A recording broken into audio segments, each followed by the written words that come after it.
Kirk Cox, Speaker of the House, Virginia, Republican, Colonial Heights, as I've said for 2 years now. 2 years. Well, I guess 18 months. Kirk Cox is the last man standing between Republican survival in Virginia and complete GOP Armageddon. If he doesn't maintain the Speaker's gavel, I believe in 2019 that the Republicans will lose power in Virginia in all levels of government for a generation, and certainly is going to hurt our chances to have any hope of winning Virginia for President Trump in 2020, which I think we have a shot. But if he hangs on, he can continue to raise money, point out the differences between himself, his caucus, and the Crazies that have now taken over. Eileen Filler, caucus of the corn. But I want to ask him about the disruption on Tuesday, which I thought was, I was just appalled by it.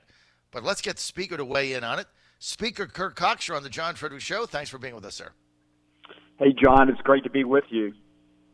So, what a beautiful event that was put on Tuesday. You personally did a great job.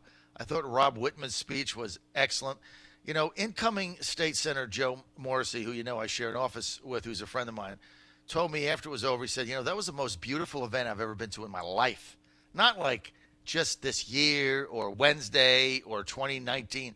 He said the most beautiful event I've ever been to, the most inspiring event I've ever been to in my life. It was going great. President comes, thought his speech was excellent.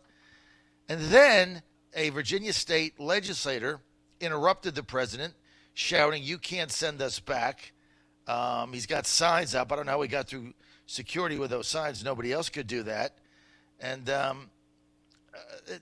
I know you put a statement out in blasting him, but this was Delegate Ibrahim Samira, who is a Muslim American. By the way, very anti-Semite statements he's got all over the internet.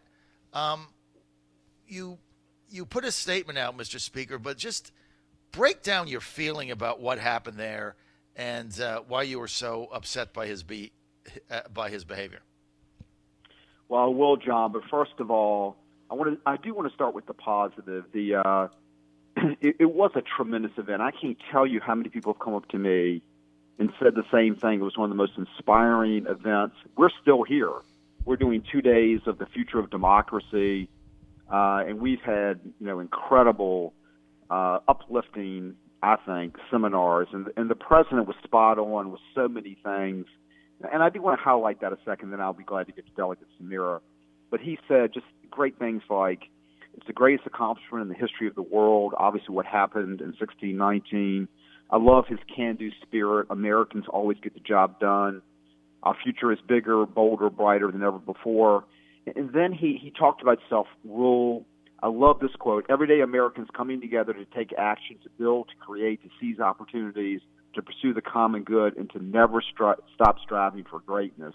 And then he addressed, things we have not done well. And slavery is one of those things, John. I mean, as he said, it was barbaric, trading in human lives. He said, in the face of grave oppression and grave injustice, African Americans have built, strengthened, inspired, uplifted, protected, and defended and sustained our nation from its very earliest days. So that's why I think you're hearing those comments it was both a celebration of 400 years of representative democracy, but a realization that, we had to build on a lot of injustices. And I'll end with this, and I'll get to Delegate Samira. Bob Gates made a great point. He said during George Washington time, 6% of the citizens can vote. And now basically everyone but a convicted felon can. So very uplifting. And I think that's why I want to put that in context. Because when Delegate Samira stood up, and frankly used his position to be in the House of Delegates to get into the tent with the signs, and then he stands up with that just very disgraceful display. I thought everyone handled it so well. The president hesitated, let the Capitol Police come, take him away, didn't miss a beat, and continued with his speech. Now, that didn't get a whole lot of press. But, the House of Delegates really does operate on decorum and respect. He violated about every House rule I can think of. I'll mention 3, 53, 54, and 60. 54 says members rise to speak. They shall respectfully address Mr. Speaker standing in place. They shall confine themselves strictly to the question before the House, and when finished, sit down. And there are others about, no member shall, interrupt or hinder business, expressing approval or disapproval of the proceedings. So you don't clap. I mean, it's just, we've always done it that way. And for him to do that and then to turn around literally the next day and send out a fundraising request. And the other thing that was a bit disturbing, John, was he comes basically after that, comes back in like nothing has happened, and just very smug, et cetera. So that part wasn't good, but I do want to emphasize this. I don't want to let that detract too much from what I consider, one of the most inspirational days I was a part of. Well, I appreciate that, and I've heard that from many people that were there, and part of it's a little bit different when you're in the media covering it because you're trying to get the facts out, so you normally sometimes don't appreciate those things the way those that are actually in attendance to be there. But I've heard that from so many people that were there. That it was a very inspiring day, and as I said, Joe Morrissey, Democratic nominee for Senate District 16, said it was the best event he had ever attended in his life, which is pretty, I think, bold statement he made. And he's a Democrat, obviously. So this whole thing was nonpartisan. That's why I thought the comments and the disruption made by the delegate were just so out of place. But it speaks to a bigger picture here. When I first came to Virginia from Atlanta, everybody told me there's a Virginia way. There's certain things you do. It's different. 400 years old at the time. It was, 390-year-old house of delegates from the House of Burgesses. I mean, there's just a way that things are done. That certainly wasn't demonstrated by the new delegate on Tuesday. But beyond that, when you look at the prospects of the Democrats taking over the House in 2019, I think what you saw Tuesday is a glimpse of what you're going to get, because these aren't the Democrats that your father knew. These aren't the Democrats that I got to know when I first got here a decade ago. I mean, these are very different. They're very radical.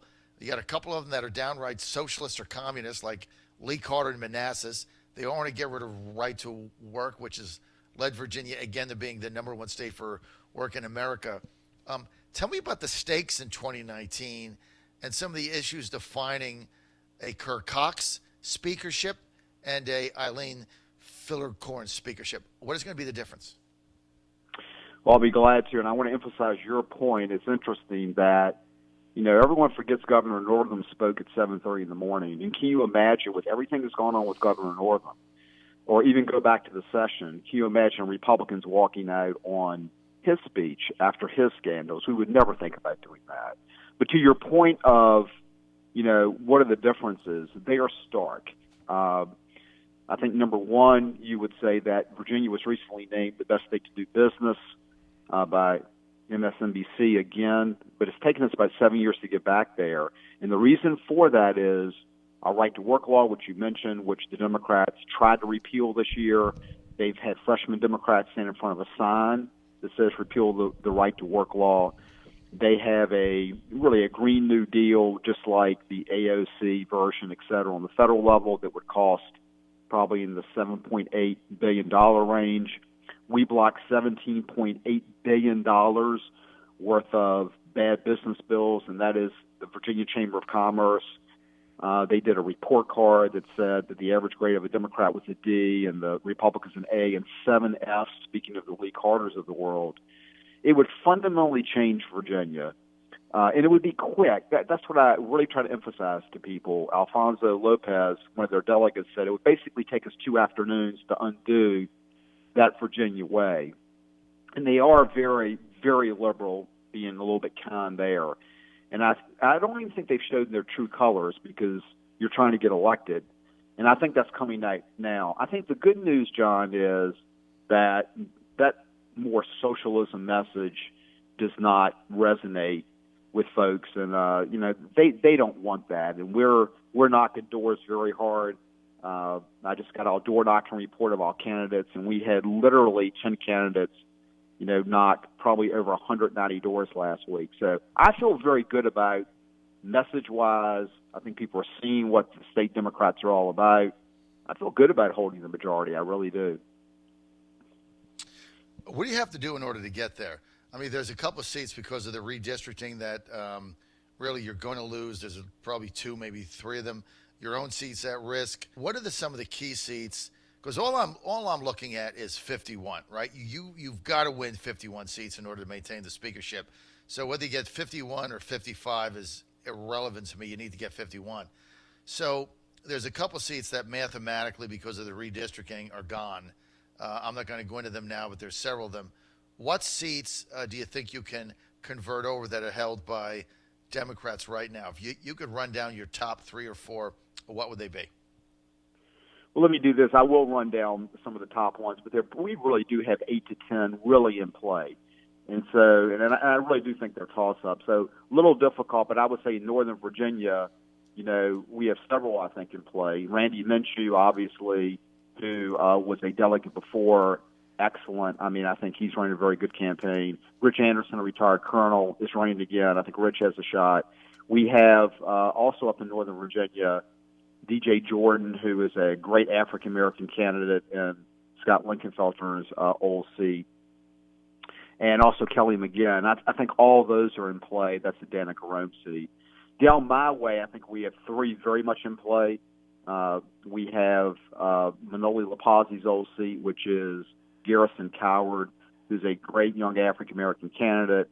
And we have the 2 Henrico seats with Mary Margaret Castleberg and Gaydonna Vandergriff. All those are very, very close races. And then you turn to the beach quickly. Rocky Holcomb, who is a captain in the Sheriff's Department, who won, then lost. That's an open seat. I certainly think that's a pickup. Shannon Kane, who's a great, I think, woman candidate. I think that's a great seat too. We've got others too, but those are all, I think, very much in play. And to your point, I think you have to, probably say you've got to pick up, you certainly want to pick up 2 or 3, because in any election, as you say, you need some margin because you generally don't run the table. And I do think that, we'll get that. I feel good about my seat, for example. We put up 500 yard signs yesterday. So we're getting a great response all over my district. So I think you're seeing Republicans really understanding the stakes. When I go door to door, to your point, I go, we're 51-49. You got to make a decision. This is the one this is the election you got to turn out for. Because to your point, if we don't at least hold 51, the state dramatically changes. And I don't really disagree with the analysis. It will be not impossible, but difficult if we don't hold on, I think, in the future to be where we want to be. Well, it'll be nearly impossible because you lose any ability to raise money. You're not going to hold the state senate. I don't believe. That's just my prediction. You have to say otherwise. I get it, but you're not going to win Dick Black's seat, in my judgment. So if you have no leadership and you're in the minority and you've lost 15 statewide races in a row, I mean, what people have to understand is there will be no mechanism to raise any money in order to compete in some of these districts. And they'll be raising all the money. They'll have all the power, and they'll have the power of that gavel. They'll have the power of the majority leader in the Senate. And unless the Republicans can turn it around statewide in 2021, they'll probably, I mean, as it stands now, the Republicans have lost 15 statewide races in a row. So to me, the stakes here are generational. I really think it comes down to Kirk Cox's speakership and your caucus holding on in 2019 as we weather this storm or whatever's going on, the redistricting, holding on so that you can then rebuild and go back. But without that, you're going to get Eileen and caucus of the corner speaker. You're going to get the end of right to work. They're going to start dismantling all the things that Republicans and pro-business people have done. And Virginia is not going to be the number 1 state. It's going to be like number 25. I mean, it's going to go right down the tubes because that's who controls the caucus.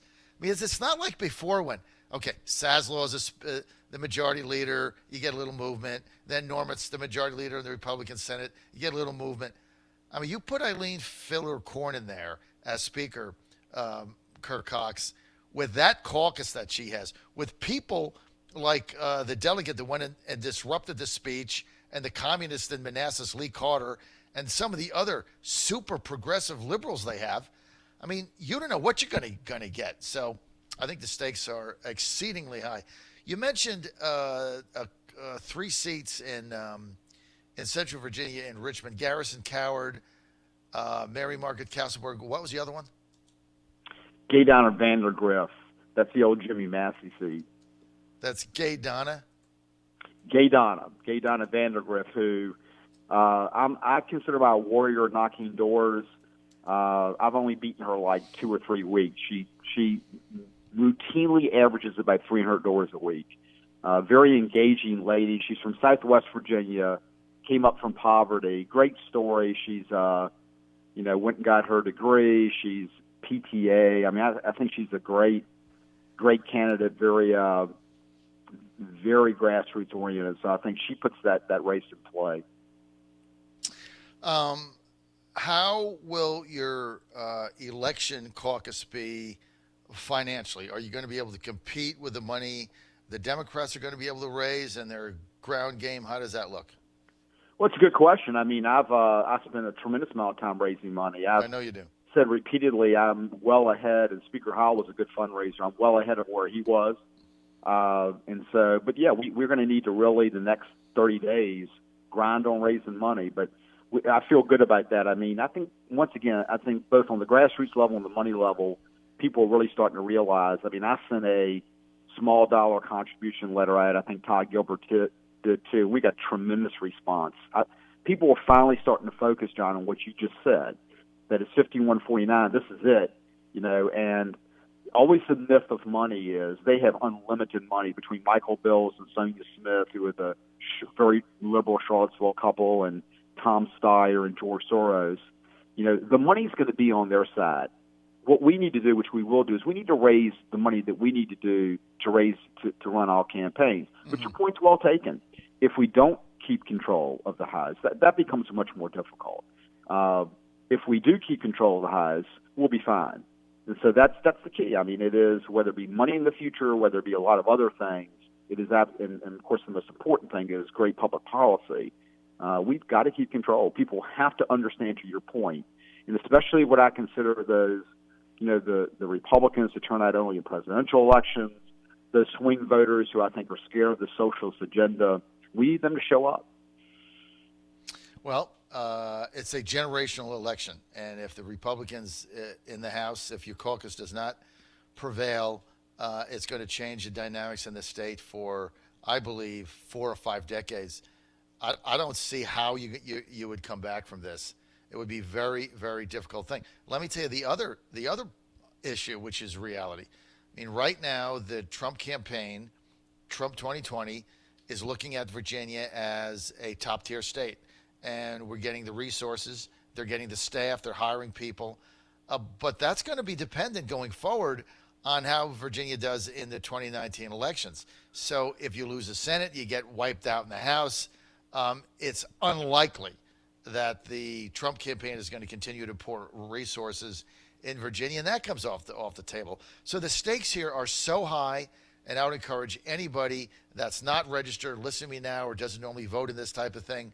I mean, you absolutely have to get out in November and vote for Kirk Cox's Republican caucus in the House and get them back in there so they can keep doing their job.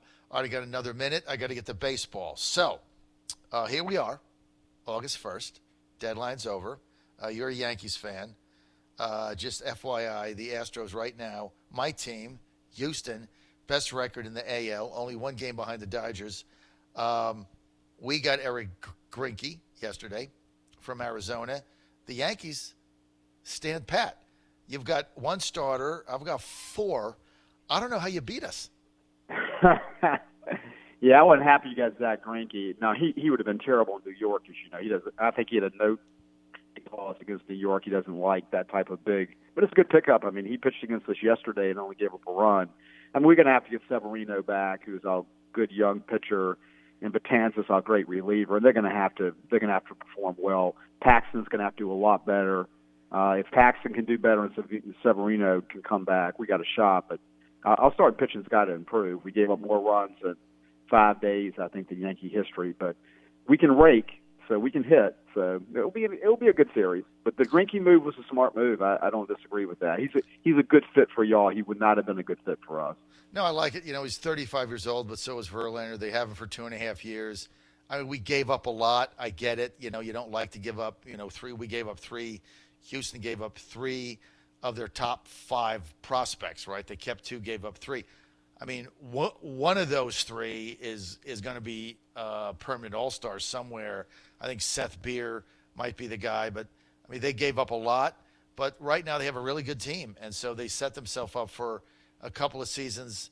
And I think it was I can't remember the football coach that said this, but there was a famous line from a football coach who says, "Potential doesn't start." I forget how the football coach was, but I agree. Well, the advantage y'all had was you have a number 1 and number 2 starter. The problem that we had was there weren't a lot of number 1 and 2 starters on the market. So what you were going to get is a Tanaka or J Happ. You weren't going to get a lot better than what we got. And y'all can slot him in as a number 3 starter, which is pretty powerful. And we really needed a Scherzer or a Bumgarner, et cetera. Those are hard to get, obviously. Well, we'll see what happens right now. I just got to tell you, when I went to Vegas, I bet the Astros to win the World Series. This was like last March, right? So I got 6-1 odds to win the World Series. So you bet $100, you win $600, whatever you bet. The odds now are down to 2.5 to 1. So I think I made a pretty good bet back then. I think the Astros are definitely the team to beat, and I'm not even concerned about the Dodgers at all. They've lost 2 World Series straight. So yeah, I'd be more concerned about the AL than the NL. I just don't think the NL.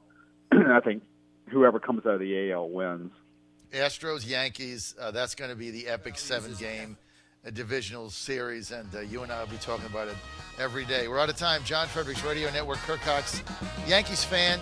You got to help him. He's got to keep that gavel in Virginia. John Fredericks Radio Network.